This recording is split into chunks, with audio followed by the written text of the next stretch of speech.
Hello friends, स्वागत है आपका मेरे यूट्यूब चैनल एनपीजी क्लासेस में। और दोस्तों, आज हम राजस्थान के जो अगले लोक देवता हैं गोगा जी चौहान, उनके बारे में चर्चा करने वाले हैं। ठीक है, पिछले दो वीडियो में हमने देखा था कि जो बाबूजी राठौड़ हैं और रामदेव जी तंवर हैं, उनके बारे में हमने चर्चा की थी। आज हम राजस्थान के अगले लोक देवता लेते हैं जिनका नाम है गोगा जी चौहान। ठीक है, तो देखिए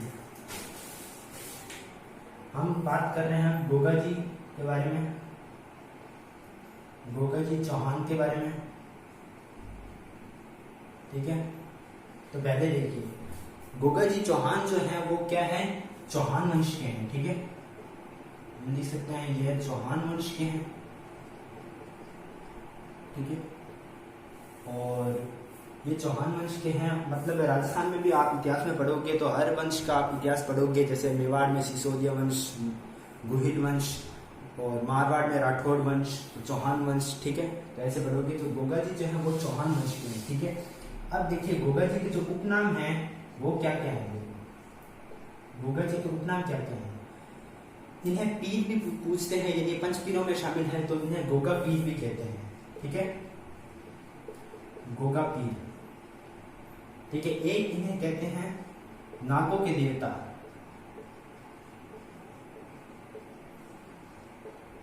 ठीक है, नागों के देवता, और या फिर ये नागराज के अवतार माने जाते हैं। नागराज के अवतार हम लिख सकते हैं, नागराज के अवतार। और एक इन्हें जाहर पीर भी कहा जाता है। महमूद गजनवी जो है वो इन्हें जाहर पीर की उपाधि देता है। जब इनका युद्ध महमूद गजनवी से होगा तब इनका जो युद्ध के समय जो इनका शीश है वो कट के अलग हो जाएगा और सिर्फ वो अपने बाकी के जो धड़ के माध्यम से युद्ध लड़ेंगे। तो इन्हें देखकर महमूद गजनवी कहता है ये साक्षात पीर के समान प्रकट हुए हैं, और वो उन्हें पीर की उपाधि यानी जहां पीर की उपाधि देता है। ठीक है, तो ये है गोगा जी के उपनाम। अब देखते हैं आगे गोगा जी के बारे में जो आगे बेसिक इंट्रोडक्शन है वो देखते हैं कि गोगा जी का जो जन्म है वो कहां पर हुआ। देखिए गोगा जी का जन्म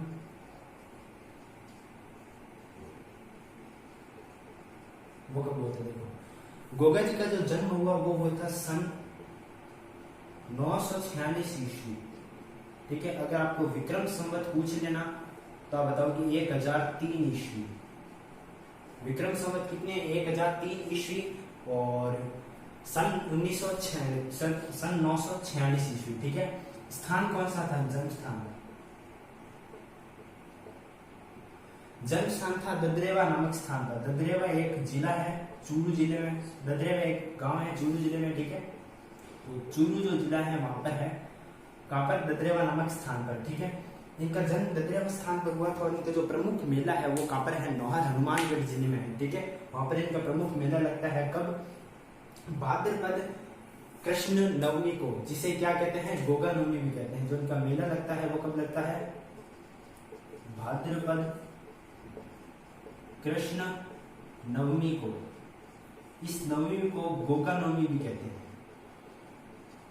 हम आगे इनके मेले और प्रमुख जो मंदिर हैं उनके बारे में पढ़ेंगे तो हम देखेंगे कि जो गोगा जी का प्रमुख मेला है वो कहां पर लगता है, नौहर हनुमानगढ़ में लगता है, नौहर हनुमानगढ़ में। ठीक है, और लगता कब है, भाद्रपद कृष्ण नवमी को, जिसे गोगा नवमी भी कहते हैं। ठीक है, चलिए देखें। अब इसके बाद आगे हम देखें तो इनके जो एक पिता का हम देखते हैं, हम एक तो है इनके पिता, एक आती है इनकी माता, और एक इनकी पत्नी का नाम, और इनके जो गुरु हैं वो भी आते हैं। ठीक है, इनके पिता का नाम है जेवर सिंह, जेवर सिंह चौहान, चौहान वंश के हैं ये। ठीक है, माता का नाम क्या है, बादशाह देवी, बादशाह देवी। पत्नी का नाम क्या है, कमला दे या केमल दे, कमला दे। और इन जो इनके गुरु है उनका नाम क्या है, गोरखनाथ, गोरखनाथ। इनका नाम जो पड़ा था, जैसे इनका नाम है गोगा जी, तो गो से इनके गुरु का नाम पड़ा था गोरखनाथ, और गाय से इनका अर्थ पड़ा था, इन्होंने गायों की रक्षा की थी, तो गाय से जो ग है उनका इनका नाम गा, और उनके जो गुरु हैं गोरखनाथ, इनसे मिलकर इनका नाम क्या पड़ा है, गोगा जी। ठीक है, तो गोगा जी का नाम है वो इनके गुरु, और गायों की इन्होंने रक्षा की थी, इन्हें गोरक्षक देवता भी कहते हैं, इसलिए इनका नाम गोगा जी रखा गया था। ठीक है, तो ये है इनका बेसिक इंट्रोडक्शन, जो आप इसका स्क्रीनशॉट भी ले सकते हैं। अब देखते हैं आगे गोगा जी के बारे में। और ऐसा कहा जाता है कि गोगा जी का जो जन्म है वो उनके गुरु के आशीर्वाद से हुआ था। ठीक है, जब गोगा जी की जो माता है बादशाह देवी, ठीक है, बादशाह देवी, इनके क्या कई साल तक कोई संतान उत्पन्न नहीं होती, फिर ये इनके पास गई गोरखनाथ जी के पास। गोरखनाथ जी कौन है? गोगा जी के गुरु। ठीक है, इनके पास गई थी, तो फिर इनके आशीर्वाद से, इनके गोरखनाथ के आशीर्वाद से गोगा जी का जन्म हुआ, ऐसा माना जाता है। इसलिए गोगा जी के जो गुरु है वो कौन है? गोरखनाथ। ठीक है, यानी गोरखनाथ जी के आशीर्वाद से, हम लिख सकते हैं गोरखनाथ जी के आशीर्वाद से इनका गोगा जी का जन्म हुआ था। ठीक है, तो ऐसी मान्यता भी है। उनकी माता का नाम बादशाह देव और पिता का नाम जेवर सिंह चौहान। ठीक है, अब देखिए एक राजा आता है महमूद गजनवी। जब ये महमूद गजनवी से 9 बार युद्ध लड़ते हैं। महमूद गजनवी भारत पर कई बार आक्रमण करता है। वो जब 17 साल तक अपने शासनकाल में रहता है तो प्रण लेता है कि मैं हर वर्ष या हर प्रतिवर्ष एक बार भारत पर आक्रमण जरूर करूंगा। ठीक है, तो वो भारत पर आक्रमण करता है। तो उस समय एक प्रमुख आक्रमण जो होता है वो गुजरात के सोमनाथ मंदिर पर होता है। गुजरात के सोमनाथ मंदिर पर किसका आक्रमण होता है? महमूद गजनवी का। गजनी के शासक थे और ये मुसलमान थे। तो महमूद गजनवी के साथ किनका युद्ध होता है? गोगा जी चौहान का युद्ध होता है। ठीक है, तो गोगा जी चौहान धर्म की रक्षा के लिए युद्ध लड़ते हैं। जिनसे महमूद गजनवी से, गायों की रक्षा के लिए महमूद गजनवी से युद्ध लड़ते हैं। तो इनका युद्ध किसके साथ होता है? महमूद गजनवी के साथ होता है। किनका? गोगा जी चौहान का। ठीक है, गोगा जी चौहान का जब युद्ध होता है इनके साथ, तो ये वीर गति को प्राप्त हो जाते हैं। ठीक है, कौन? गोगा जी चौहान। और ऐसा भी मान्यता है कि जब गोगा जी युद्ध लड़ रहे होते हैं तब इनका जो शीश है वो अलग हो जाता है, मतलब शरीर का जो सिर है वो अलग जगह गिर जाता है और वो बाद में केवल धड़ के माध्यम से ही युद्ध लड़ते हैं। जैसे इस प्रकार के जो गोगा जी हैं, तो इनका जो शीश है वो क्या होता है? अलग हो जाता है। ये शीश इस प्रकार से अलग हो जाता है, शीश अलग हो जाता है और केवल धड़ के माध्यम से ही लड़ते हैं। तो इन्हें देखकर महमूद गजनवी कहता है ये साक्षात पीर के समान प्रकट हुए हैं। ठीक है, यानी ये एक ईश्वर के समान प्रकट हुए हैं और वो युद्ध कर रहे हैं अभी भी, जबकि इनका धड़ जो है वो केवल धड़ के माध्यम से लड़ रहे हैं। इनका जो शीश है वो क्या हो चुका है? अलग हो चुका है।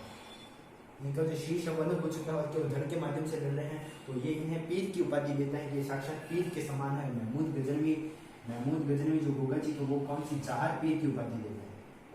ये साक्षात जहार पीर की उपाधि देता है, इसलिए इन्हें पीर भी कहा जाता है। तो ये 5 पीरों में इस प्रकार शामिल माने जाते हैं। ठीक है, अब देखिए जो गोगा जी का जो सिर है वो अलग जगह गिर गया, फिर भी युद्ध लड़ रहे हैं दोनों हाथों में तलवारें लेकर। ठीक है, केवल धड़ के माध्यम से देख रहे हैं। अब ना तो इनका सिर है फिर भी ये युद्ध लड़ रहे हैं, इसलिए इन्हें क्या जहर पीर की उपाधि देता है कि ये पीर के समान है। अब जहां पर इनका शीश गिरा है वहां पर क्या बन जाती है? इनकी शीश मेढ़ी। जहां पर शीश गिरता है वहां इनकी क्या? शीश मेढ़ी बन जाती है। और जहां पर धड़ गिरता है वहां पर धुर मेढ़ी।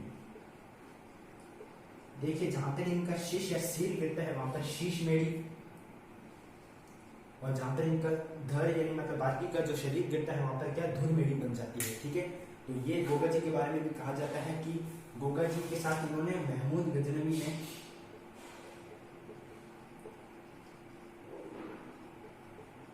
गोगा जी के साथ 9 बार युद्ध लड़े। 9 बार युद्ध लड़े। किसके साथ? महमूद गजनवी के साथ गोगा जी ने 9 बार युद्ध लड़े और अंतिम में युद्ध में क्या? ये वीर गति को प्राप्त हो गए थे। ठीक है, महमूद गजनवी ने ही इन्हें जहार पीर की उपाधि दी थी। जो धुर मेढ़ी है उसे ही हम गोगा मेढ़ी कहते हैं और जो शीश मेढ़ी है वो कहां पर है? शीश मेढ़ी है वो ददरेवा चूरू में है और जो धुर मेढ़ी है वो कहां पर है? नौहर हनुमानगढ़ में है। और जो इनका प्रमुख जो मंदिर है या प्रमुख जो मेला है वो भी कहाँ? नौहर हनुमानगढ़ में ही लगता है। जबकि इनका जो जन्म है वो ददरेवा या चूरू जिले में है। ठीक है, इसलिए जो प्रमुख लोक देवता माने जाते हैं, हम कह सकते हैं कि प्रमुख लोक देवता ये चूरू के ना होकर नौहर हनुमानगढ़ के माने जाते हैं, नौहर हनुमानगढ़। ठीक है, ये प्रमुख जो लोक देवता है वो कहां पर, नौहर हनुमानगढ़ के माने जाते हैं। कौन, गोगाजी चौहान। अब देखते हैं इसके आगे क्या बात है,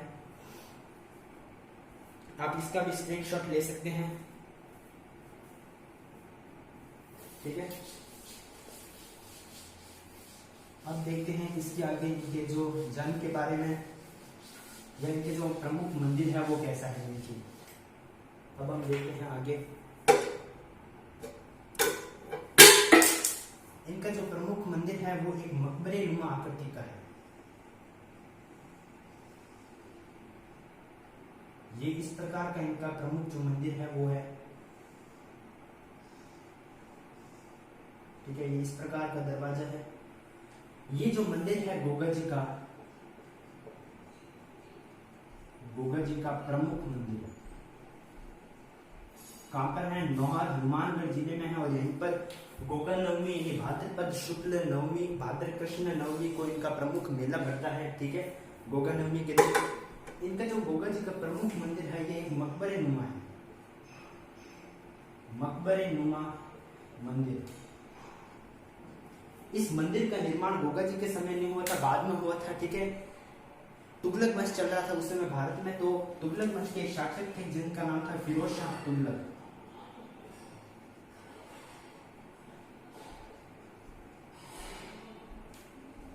फिरोज शाह तुगलक ने इस मंदिर का निर्माण करवाया।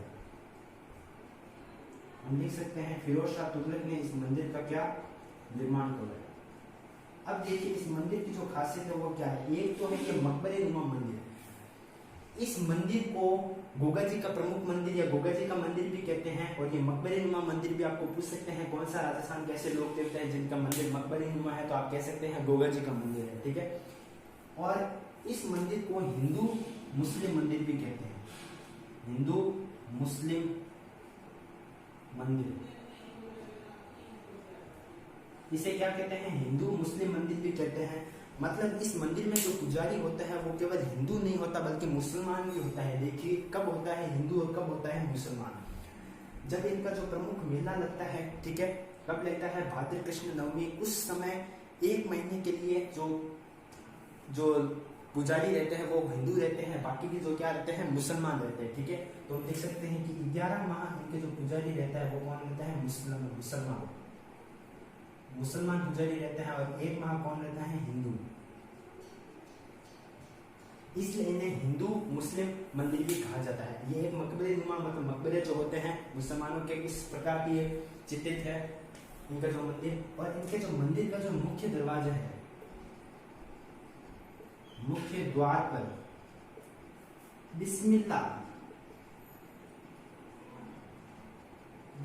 की आकृति चित्रित है।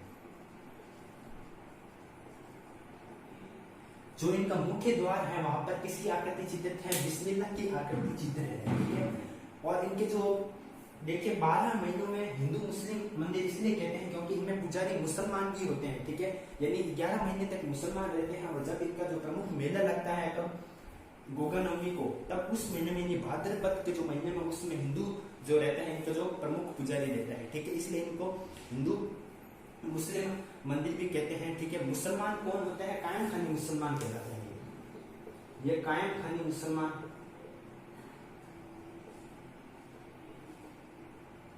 ठीक है, कुछ इन्हें कायम खानी मुसलमान या मुसलमानों के भी वंशज माने जाते हैं कि इनकी उत्पत्ति या इनका जो वंशज है वो कौन, मुसलमानों से माना जाता है, यानी ये मुसलमान के भी वंशज माने जाते हैं। ठीक है, ये 2 शैली में है, कौन सी, हिंदू और मुस्लिम, हिंदू और मुस्लिम 2 शैली में है, हिंदू और मुस्लिम शैली में ये मंदिर है बंटा हुआ। ठीक है, इसके जो प्रमुख जो द्वार है वहां पर क्या, बिस्मिल्लाह की आकृति चित्रित है। इस मंदिर का निर्माण फिरोज शाह तुगलक ने कराया था। ठीक है, और ये एक मकबरे नुमा मंदिर है। ठीक है, तो आप इसका भी स्क्रीनशॉट ले सकते हैं। अब देखते हैं इसके आगे गोगा जी का जो प्रमुख मेला है वो कहां पर है। हम लिख सकते हैं जो गोगा जी का प्रमुख मेला है मेला वो कब लगता है? भाद्रपद कृष्ण नवमी के दिन। कब कब लगता है? भाद्रपद कृष्ण नवमी के दिन, और इसे गोगा नवमी भी कहते हैं, ठीक है, इसे गोगा नवमी भी कहते हैं।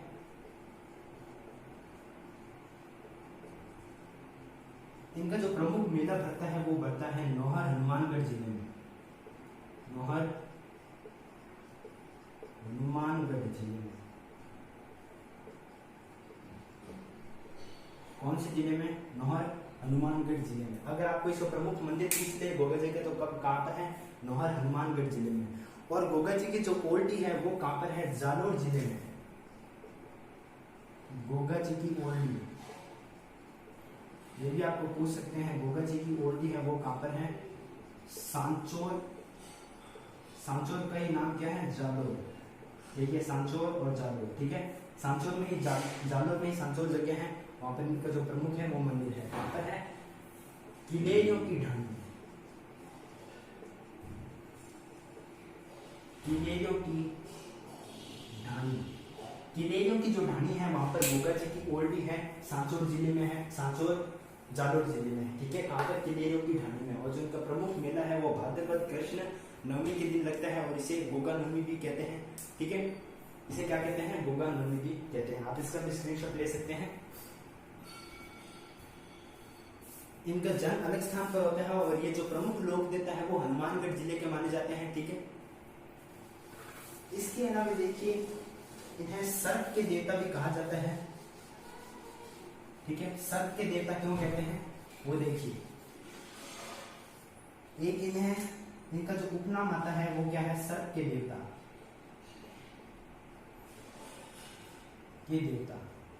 अब इन्हें सर्प के देवता या सांपों के देवता क्यों कहा जाता है, ठीक है, सर्प के देवता या नागराज भी कहते हैं। देखो जब गोगा जी का विवाह होता है, गोगा जी का विवाह कहाँ होता है? बाबू जी के गांव में, कोलूमंड में होता है। इनकी पत्नी का नाम क्या है? कमल दे या कमला दे, देश अर्थ देवी है, ठीक है। इनका विवाह कहाँ होता है? कोलूमंड में। ये कहाँ के? कोलूमंड गांव की, जोधपुर। कोलूमंड का संबंध और किससे है? लोक देवता से है, बाबूजी राठौर, वो भी कोलूमंड के हैं, ठीक है। तो इनका जो जन्म है या इनका जो विवाह है वो कोलूमंड गांव होता है, इनका गोगा जी का।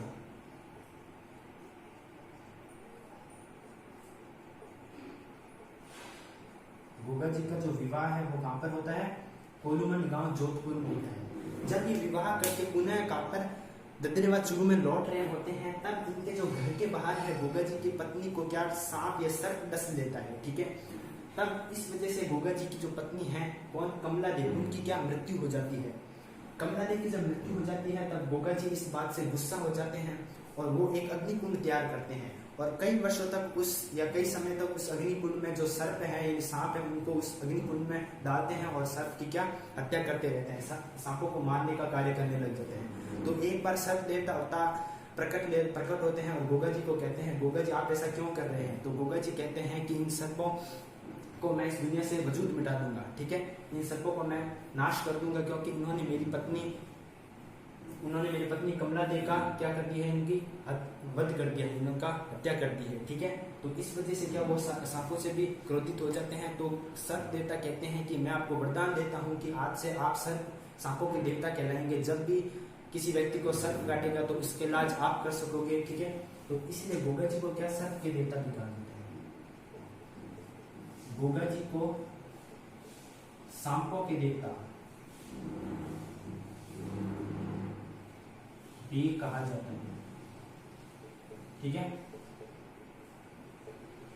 गोगा जी को क्या सांपों के देवता भी कहा जाता है, क्योंकि इनकी पत्नी का जो मृत्यु हो जाती है और बाद में पुनः नागराज नाग देवता है वो क्या इनकी पत्नी को क्या जीवित कर देते हैं, ठीक है।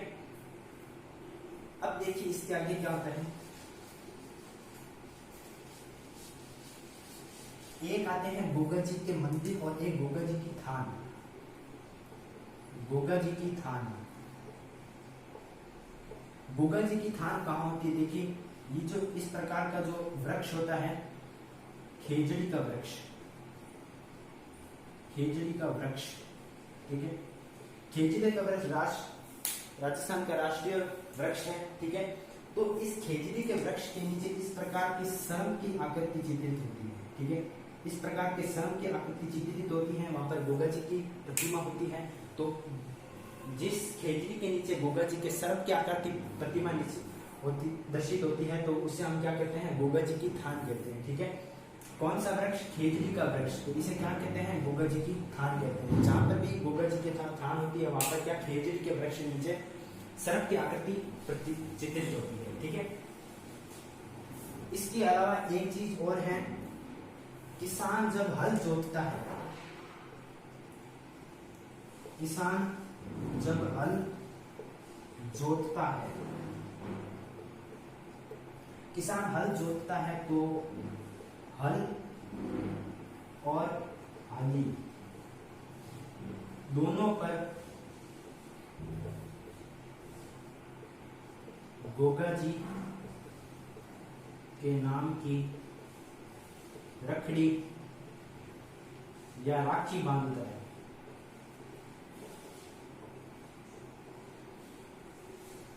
देखिए, किसान जब हल जोतता है तो गोगा जी के नाम की क्या रखड़ी या राखी बांधता है। किसे, हल और हली को। हल होता है हल चलाने